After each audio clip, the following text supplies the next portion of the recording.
conditional probability. Okay, Okay. I'll tell you why it is important. First, let's get to the gist. What is probability? How do you calculate probability of something? Probability of something occurring.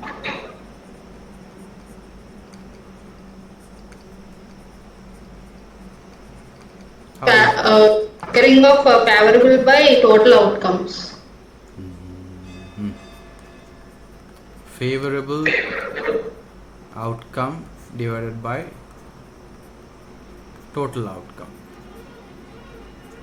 Now, conditional probability puts a condition on this favorable outcome.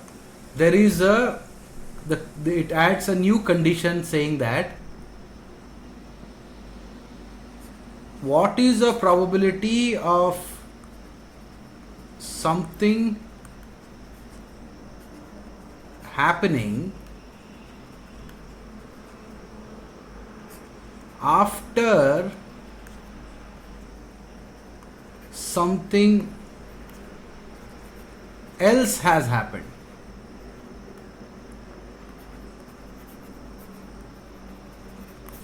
Okay, you're understanding? First, let's see if you are grasping the concept here. Probability of something happening is equal to favorable outcomes divided by total outcome. Right? Something happening is something happening divided by total probability that something can happen is your probability of something happening, something occurring. Correct? Or I will say occurring means also happening. Now, conditional probability is set up like this. We just every time life is not so simple that you will just calculate probabilities of some independent events. There are probabilities that you will have to calculate of dependent events, and this is also just a beginning. So, probability of something happening after something else has happened is equal to, this is what the conditional probability defines. Okay, so we'll go ahead and look at how the definition is set up. If I have two events that depend on each other, what's the probability that both will occur? Notation: probability A comma B is the probability of both A and B occurring. What is that? P A comma B. The probability of B given that A has occurred is given by that I told you, probability of something occurring after something else has occurred is given by probability of both occurring divided by probability of A occurring.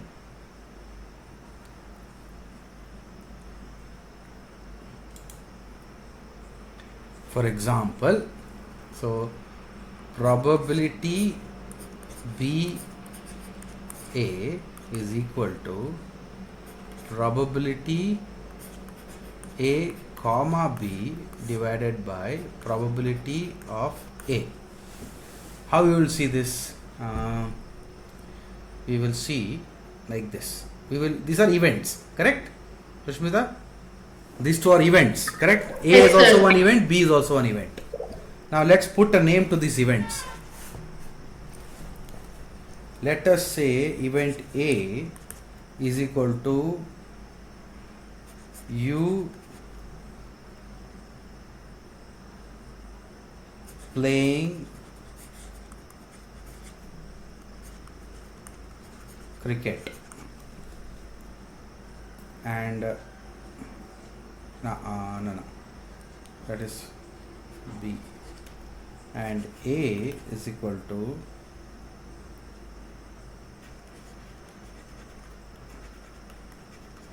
raining. Okay, so now read what I have written here. P B bar A, how it sounds. After raining has occurred, you are playing cricket. So what is the probability that you will play cricket in rain is what it is. Correct? Yes.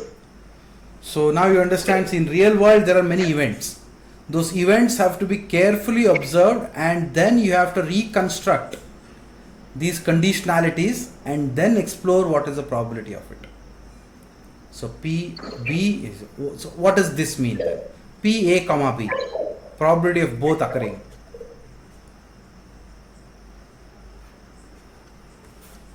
So you always, I'll tell you, always A comma B, when you say, it is probability that both have occurred.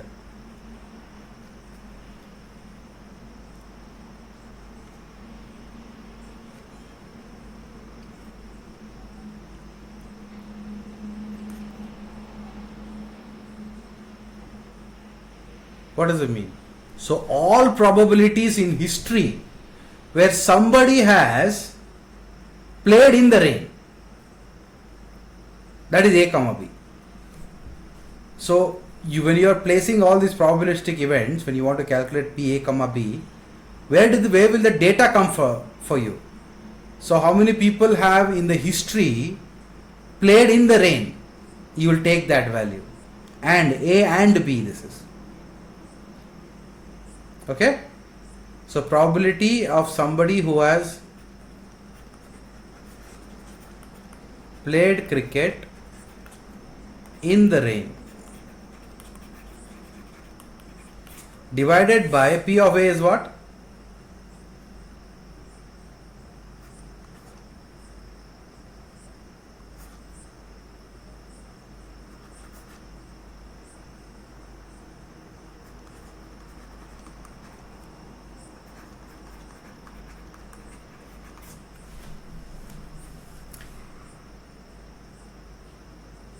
Okay, making sense? Yes, sir. Okay. So let's go and see some other examples here. For example, if I give my students 2 tests, okay, let's say I give my students 2 tests. So 60% of the student passed both the tests. I have given how many tests? 2 tests.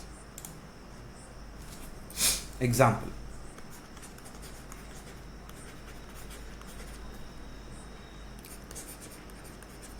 There were 2 tests given. So of course, let's take down test 1, test 2.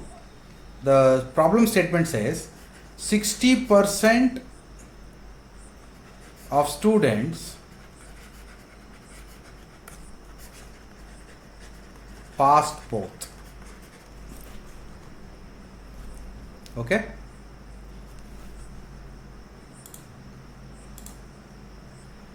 And in that, the first test, let's say, was easier. In this, let's say the first test was easier.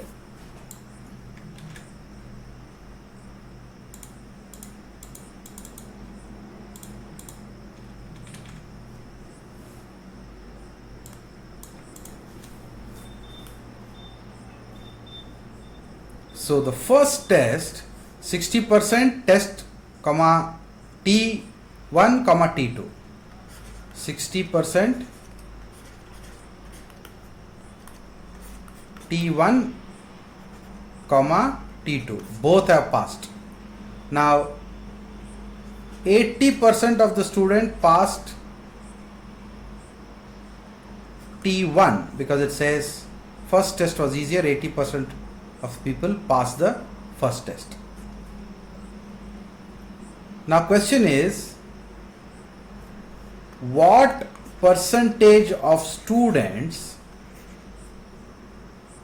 who passed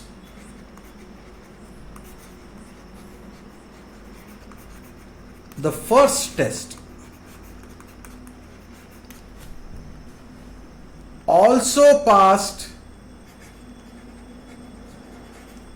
the second one?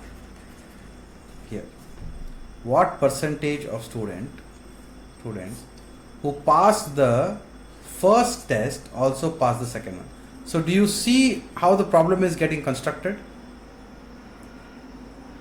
Think about it for a moment. My question is, I know for sure, this is the data, statistical data we've got, okay? We just gave 2 tests, that's it. Out of which, out of 100, 60 people passed both. 60% have passed both the test. When we check out for test 1, we say 80% because it was easier. So 80% of the people passed test 1. Now we are putting a question. What percent? We have these 2 data. 80% have definitely passed test 1. 60% have passed both. The question is, what percentage of students who passed the first test also passed the second test? So A is, see the question how it is building. A is equal to passing the first test. B is equal to passing the second test. You already know the definition, right? How it is. So we are asking what? PB of A. Seeing this? So what is it? P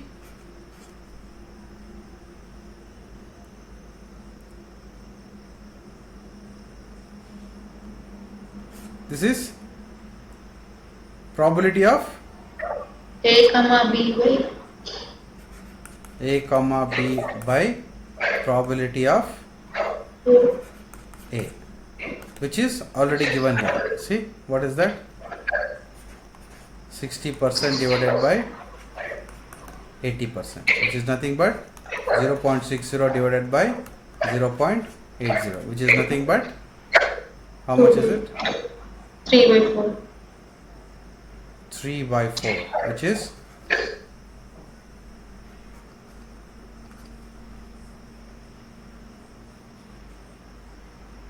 0.75%, correct? Yes. So 75% of the people who passed the first test have also passed the second one.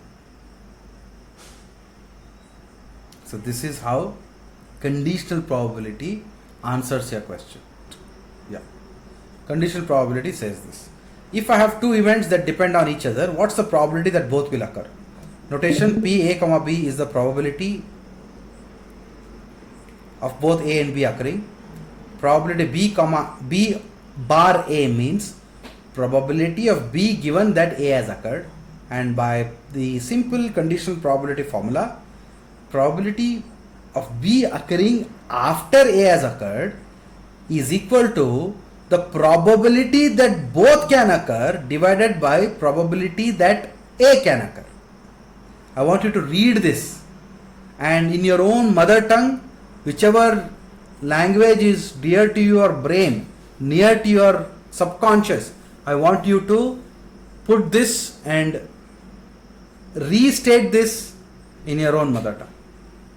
Take time and read it in your own mother tongue. Whatever that language is, doesn't matter, but it has to go inside. Simple probability means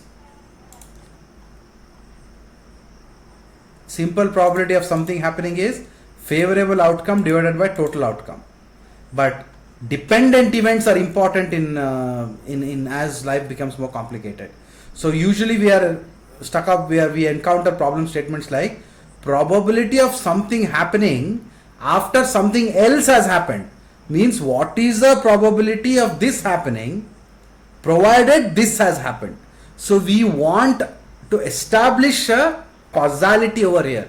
We want to see the probability of this happening after this has happened. So the problem, how do you set up a mathematical representation of this kind of problem? We say P B bar A is equal to P A comma B divided by P of A, which P event B occurring after event A has occurred is equal to probability of both events occurring divided by probability of occurrence of event A. Now one more thing I want to give you an insight over here. So you guys know that all probability answers will be between 0 and 1, no?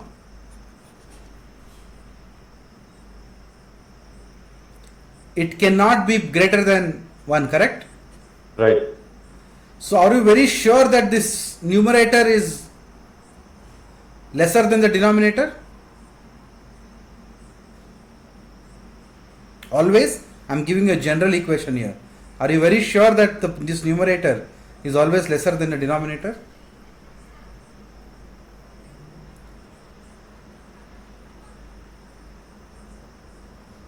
I don't think so in all conditions.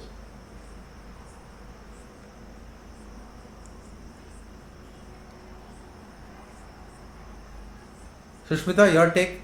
What is your gut feeling saying? As a probability should be 0 to 1, it should be less than denominators. It should be, but you think this P A comma B will always be less than the denominator, because I am giving a general equation here. Not sure. How you can be sure, I'll tell you. You're not sure, but I'll train the train of thought for you. Okay? It is going to be always less than this, because I'll give you an example. In your childhood, if you tell yourself that I will grow up and become a great engineer and win an Olympic medal,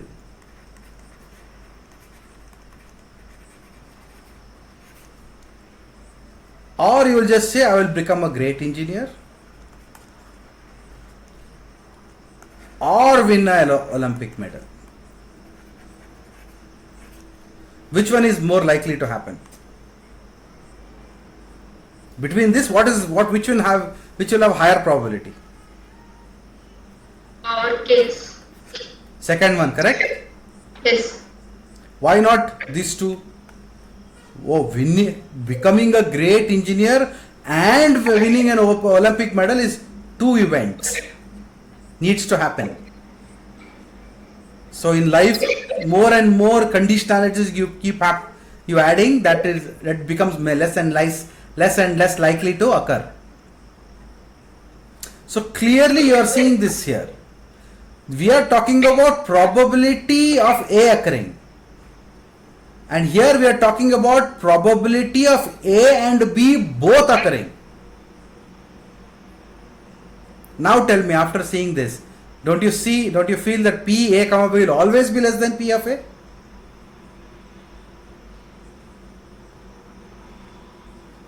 Yes, sir. Vinay? Making sense?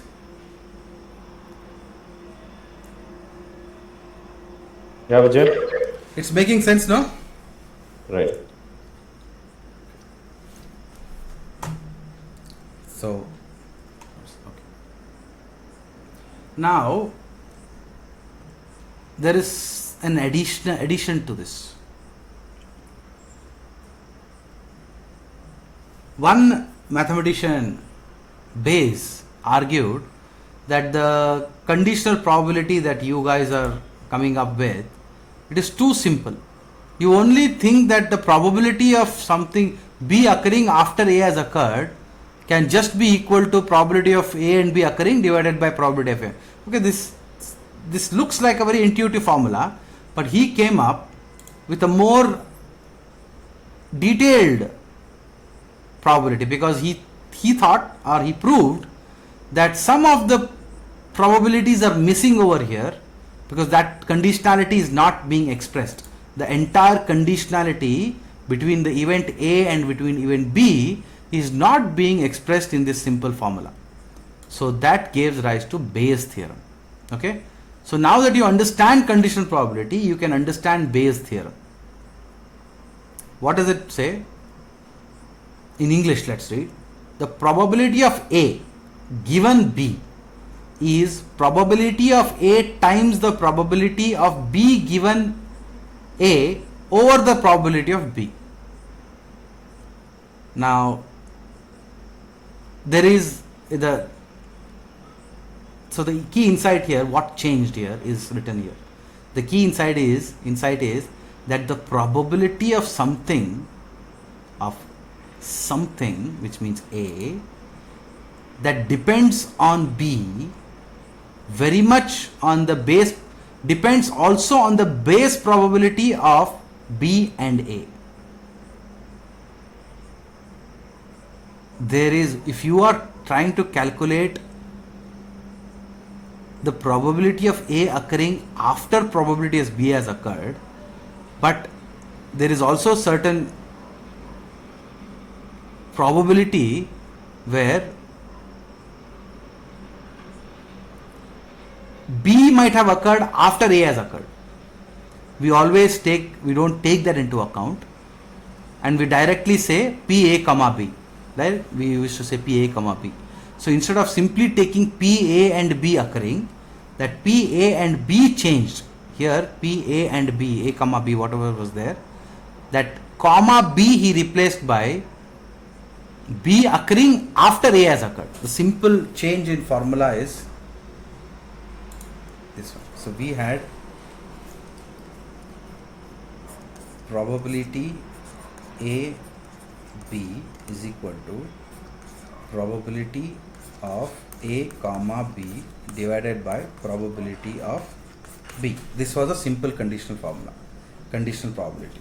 But Bayes says no, probability Probability A, of A, no, Vijay, Melgade. Probability of A by B is equal to probability of A comma B by probability of A. No, that is different because I set the problem ulta. Okay. Probability of I'll give you an example again. Here it is there. Yeah. So let us say A is playing cricket, B is it's raining. So probability of you playing cricket while it is raining is equal to probability of all the events where people have played cricket while it was raining divided by probability that it is going to rain. That is the probability of you playing cricket if it is going to rain. That's what simple conditional probability says.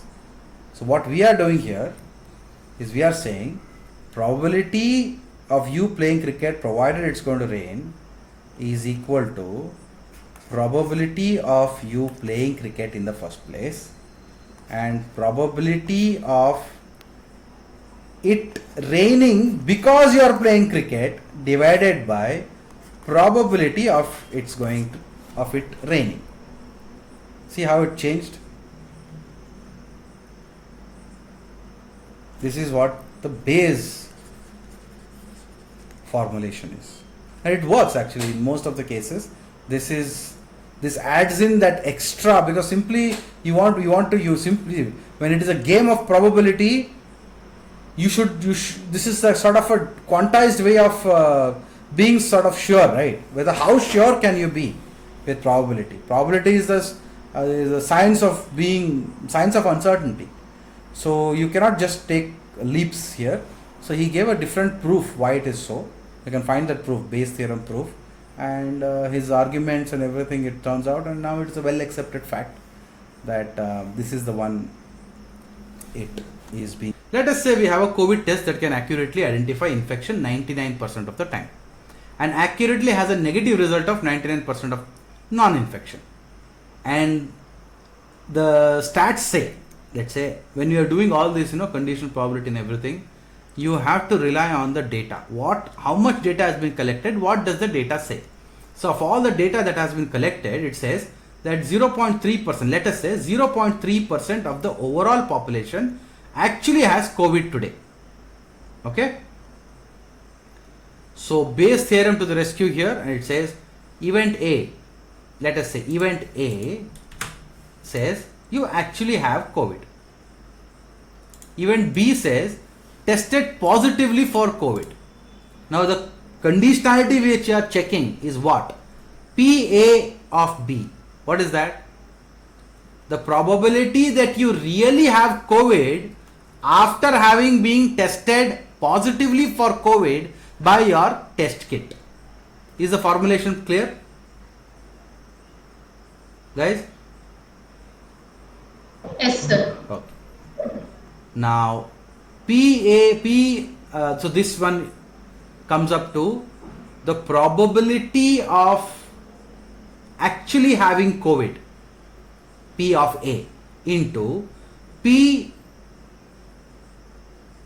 B bar A means probability of getting tested positively for COVID provided that you actually have COVID divided by probability of B, which is probability of you getting tested positively for COVID. Now this much we need. P of A is already given. It is 0.003. Why it is 0.003? You tell me.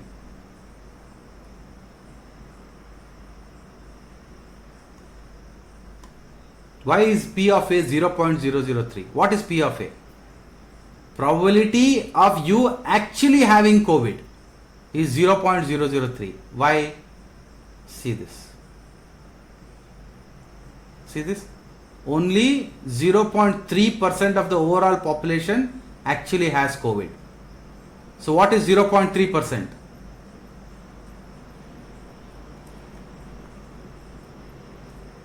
Who have tested positive. Yeah, of the entire population. So that is P of A, no? So probability of you having actually having COVID, the probability that you actually have COVID based on the national population data is how much? 0.3% of the people. So what is the probability that you will fall in those 0.3%? That is 0.003. 0.3 divided by 100 now. Right. Into probability B bar A. What is probability of B bar A again? Let's go and check. Event B bar A. Probability of being tested positively for COVID and also really have COVID. Because there can be false positive also. Correct? That is what they are saying. 1% is false positive over there. So that is, they are given. The test kit guys are saying 99% of the time we are right. So we'll say, okay boss, we'll take your word for it. Let's take 99% here. So which is B bar A is probability that you are tested positively for COVID and actually really have the COVID virus in you. That says 99, because your test kit says 99% of the time I'll find out that you have COVID, and if you really have COVID, we'll find out 99% of the time. So this is our probability here, P B bar A divided by P of B, which is the probability that you can actually get tested positively. I mean, the probability that the kit can tell you that you are a COVID positive, regardless of whether you have COVID or you don't have COVID. What is the probability that you will get tested positive? That's what this P of B is saying. How do you calculate that? It is the probability. So this is actually the probability of testing positive. If you really have COVID, first one is the total probability of you getting tested positive is this. Probability of testing positive, getting tested positive if you really have COVID, which is 0.99 into 0.003, which is here. Okay, plus there is one more probability there, which is probability of getting tested positive if you don't have COVID, because that 1% chance is there now in negative. You see this? It says if you don't have COVID also, 99% of the time will tell you that you don't have COVID, but 1% you will not know. Correct? Correct, guys? Yes. That is what the test says. So we have to incorporate that also, no, in getting positively tested. 1% it might fail. 1% without having COVID also you'll get tested positive. So that is this 0.01 into That's 0.099, which 7 is something which is not here. Okay. Yeah. This 0.997 is, it comes out of this. You belong now to that population who do not have COVID, because if this says 0.3% of the population actually has COVID, how much percent of the population does not have COVID then? 99.7%, correct?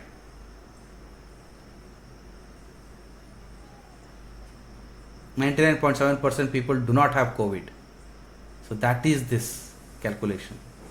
This is this probability and this probability together gives you a number which says that is the probability of you getting tested positively for COVID, regardless of whether you tested positive for COVID by taking that kit, regardless of whether you have COVID or you don't have COVID.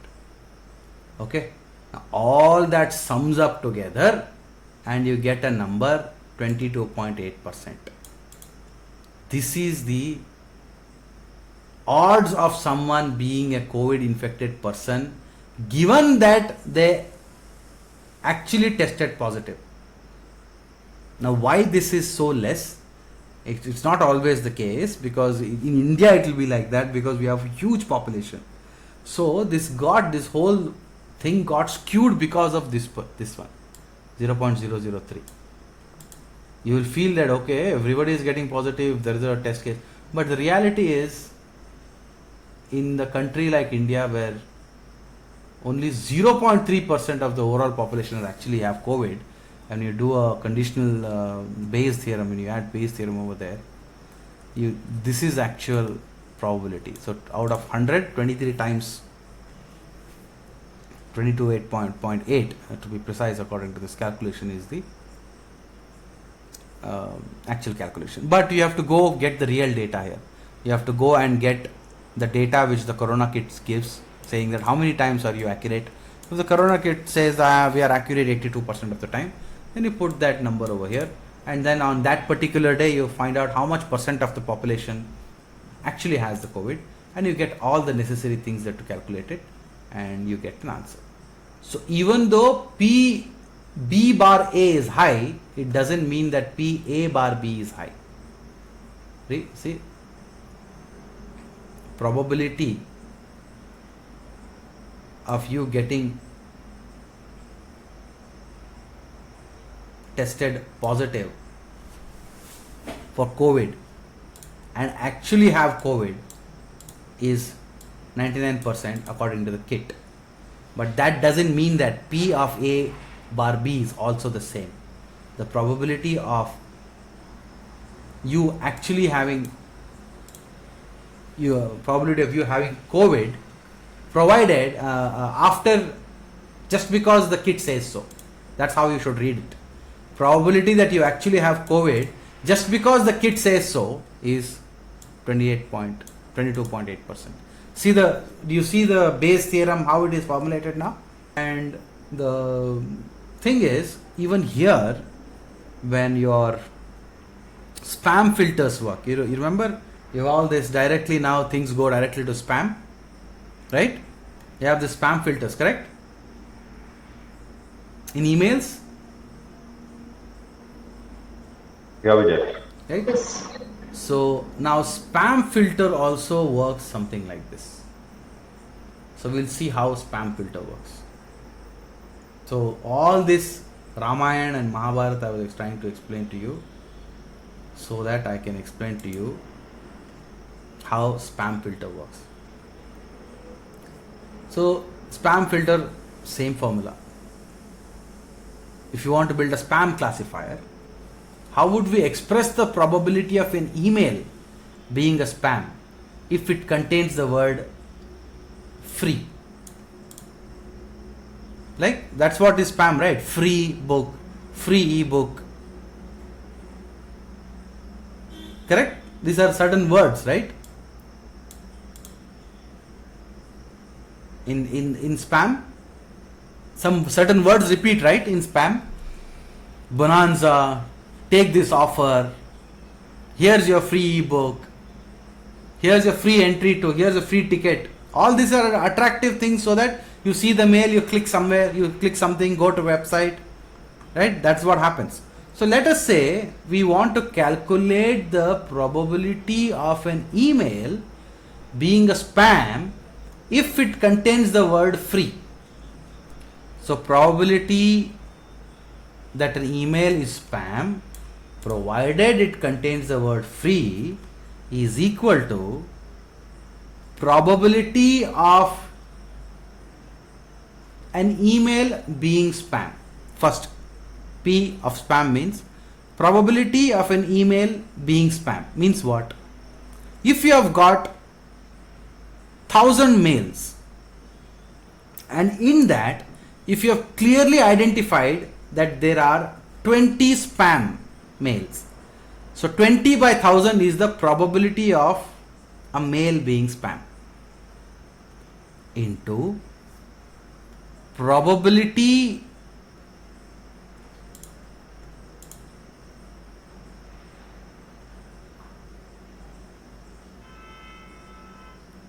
of a mail containing the word free and also being a spam. Means sometimes your boss can mail you and ask you, hello, yeah, this is so and so, we are having this event, important event, or are you important event for this tech fest, are you free on Sunday? Now would you spam it? Will you spam that? You'll not spam it, right?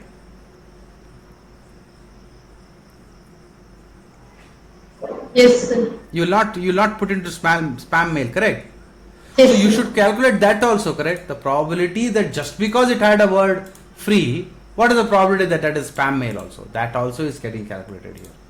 Then probability of all the mails having the word free. Eventually, when your base classifier, your email classification algorithm takes into account all of this, okay, and then it constructs its own conditionality. It maps out a conditionality and builds a model where next time you give it a new mail, it will scan through all your text and then come up with its own vectorization and calculate whether your email is spam or not. So how about all the other words? What about just, it's like you're not just saying, the free is the only word which is, a spammy word. So we actually construct a table. In the sense, we don't have to. We will find out which one does it. So we construct a table of p spam bar word. So probability of a mail being spam provided a certain word exists for every meaningful word we encounter during the training. So we have to train the system to construct this. Now once you know how to classify between spam and not spam, you can use the same construct of model and do a lot of other classifications also. Okay, you can classify whether the word is, or whether a statement is positive or negative. Use the same word, same construct of the model and get the whole thing done.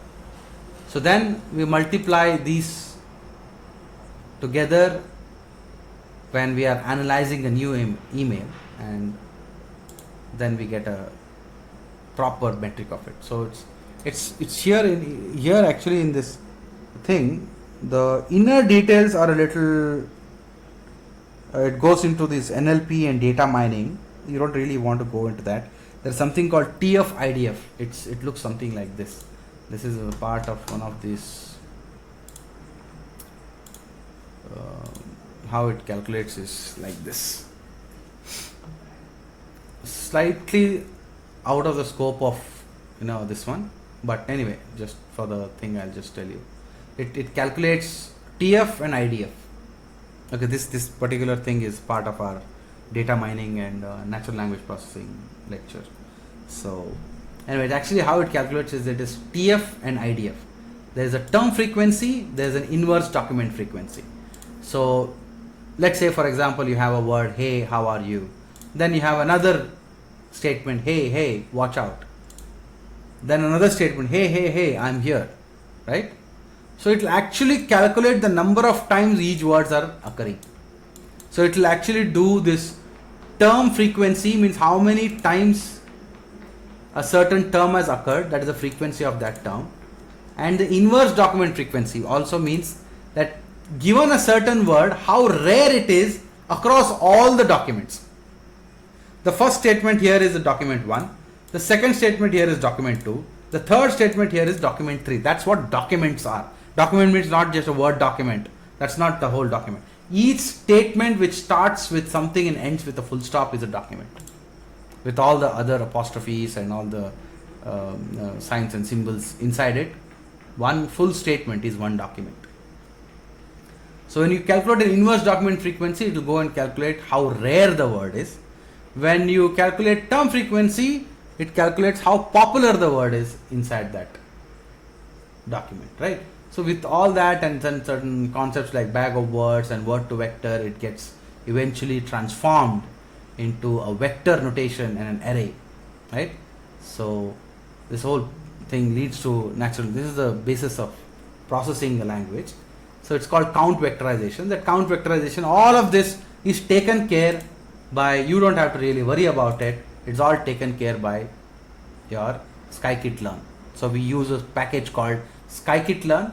So the count vectorizer lets us operate on a lot of words at once, and a multinomial naive Bayes algorithm. This is a multinomial, not the simple, right? We are not only calculating for free. That is a lot of combination. It has to contain this word and that word and that word also. So that is multinomial, and it does all the heavy lifting, and then we train a system to classify between spam and not spam. So this is how it gets constructed. And since we are training by showing them what a spam looks like, first only, it is a supervised learning.